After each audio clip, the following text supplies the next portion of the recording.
हर साल हजारों स्टूडेंट्स अपनी जान देते हैं। कोटा जैसे कोचिंग हब्स में 2025 के पहले 5 महीने में ही कई सारे स्टूडेंट सुसाइड रिपोर्ट हुई हैं। एक 17 साल की स्टूडेंट भूमिजा राजपूत ने नीट के एग्जाम के दिन ही अपनी जान ले ली।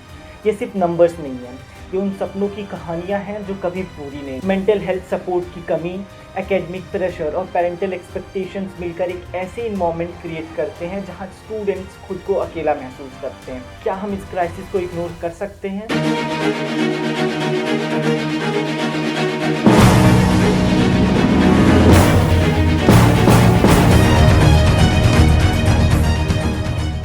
प्राइवेट स्कूल में टीचर्स को कम सैलरी पर हायर किया जाता है बिना प्रॉपर ट्रेनिंग के।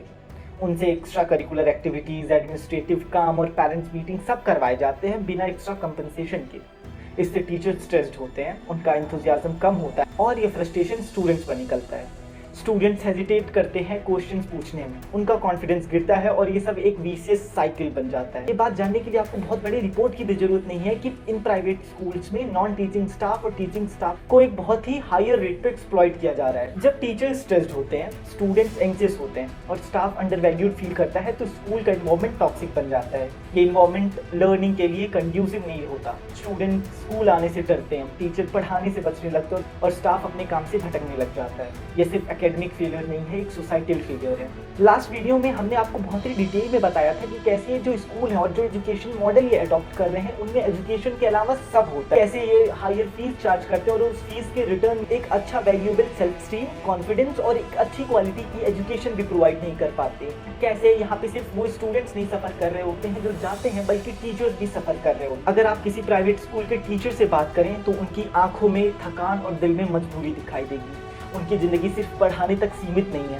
बहुत बार उन्हें ऑफिस का काम, पेपर वर्क, इवेंट मैनेजमेंट और पेरेंट्स से डीलिंग सब कुछ हैंडल करना पड़ता है, वो भी बिना किसी एक्स्ट्रा पेमेंट के। बेंगलुरु के प्राइवेट अनएडेड स्कूल्स पर एक रिसर्च स्टडी कहता है कि 73% टीचर्स का ओवर टाइम का कोई पैसा नहीं मिलता।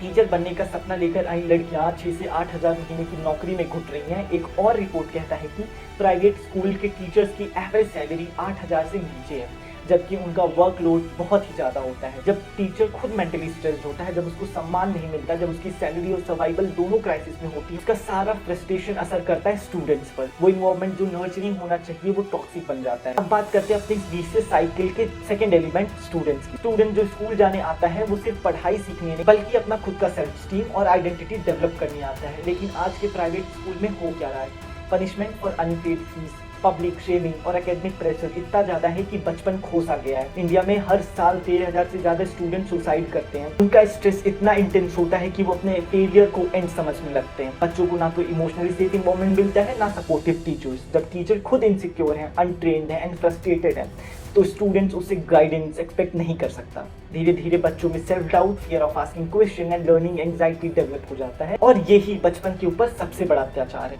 अब बात करते हैं अपनी स्पीसीज साइकिल के तीसरे एलिमेंट की, जो कि है नॉन टीचिंग स्टाफ। हर स्कूल का एक इनविजिबल बैकबोन होता है। गार्ड्स, हेल्पर, क्लीनर, क्लर्क्स, ये लोग स्कूल चलाते हैं पर इनका जिक्र किसी एनुअल फंक्शन में नहीं होता। इनकी सैलरी 4 से 7 हज़ार तक की होती है और कोई ईपीएफ, जॉब सिक्योरिटी या रिस्पेक्ट तक नहीं मिलता है। राइटर काश्मीर की एक रिपोर्ट कहती है कि प्राइवेट स्कूल में 60% non teaching staff job insecurity के स्ट्रेस से जूझ रहे हैं। इनका काम हर दिन होता है लेकिन इनकी इज्जत किसी को नहीं दिखती। जब स्कूल सिर्फ पैसा कमाने की फैक्ट्री बन जाए तब ह्यूमैनिटी सबसे पहले मर जाती है। अब यहाँ इस पूरे वीक साइकिल के पीछे है कौन? जब अपने इंस्टीट्यूट के लिए टीचर्स को हायर करने की नीड आती है तो ऐसे लोगों को हायर करना जिनके पास एक्सपीरियंस नहीं है ताकि वो सैलरी कम चार्ज करें, ऐसे लोगों को हायर करने का डिसीजन किसका होता है? आखिर इस विशेष साइकिल का मास्टर माइंड कौन है? कौन है जो इस पूरे सिस्टम को कंट्रोल करता है? जवाब है प्राइवेट स्कूल मैनेजमेंट और ट्रस्टीज। प्राइवेट स्कूल का रजिस्ट्रेशन कई बार ऐसे होता है कि उनको टैक्स बेनिफिट मिले।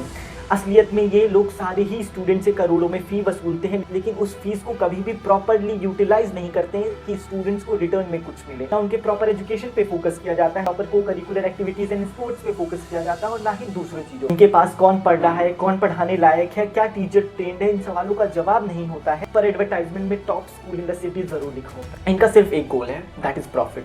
स्कूल एक बिजनेस बन चुका है जहाँ इन्वेस्टमेंट कम रखकर रिटर्न ज्यादा लिया जाता है। Untrained staff, minimum salary, zero infrastructure upgrade, ये सब कॉस्ट कटिंग टैक्टिक्स हैं। जब तक रेगुलेशन स्ट्रिक्ट नहीं होगा ये लोग अपने एम्पायर चलाएंगे और सोसाइटी का फ्यूचर खोखला करते रहेंगे और लिखेंगे क्रिएट अ ब्राइट फ्यूचर। जिस सिस्टम जिसमें टीचर्स डिप्रेस्ड हैं, स्टूडेंट स्ट्रेस्ड हैं और हेल्पर्स इग्नोर्ड हैं, ये एक मॉडर्न स्लेवरी से कम नहीं है। और स्लेवरी का मालिक है स्टूडेंट मैनेजमेंट, जिस पूरे स्ट्रक्चर को पैसा कमाने का जरिया बना चुका है। पेरेंट्स को यूनाइट होना पड़ेगा, कंप्लेंट्स फाइल करने पड़ेंगे, फी स्ट्रक्चर डिमांड करने पड़ेंगे, टीचर्स यूनियंस को स्ट्रांग बनना पड़ेगा, अपने राइट्स के लिए स्टैंड लेना होगा, स्टूडेंट की मेंटल हेल्थ के लिए अवेयरनेस लानी होगी, काउंसलिंग को कंपल्सरी बनाना पड़ेगा और सबसे ज़्यादा जरूरी हम सबको यूनाइट होकर जागना पड़ेगा। अगर आज हम नहीं बोलें तो कल हर एक बच्चे का बचपन खत्म होगा।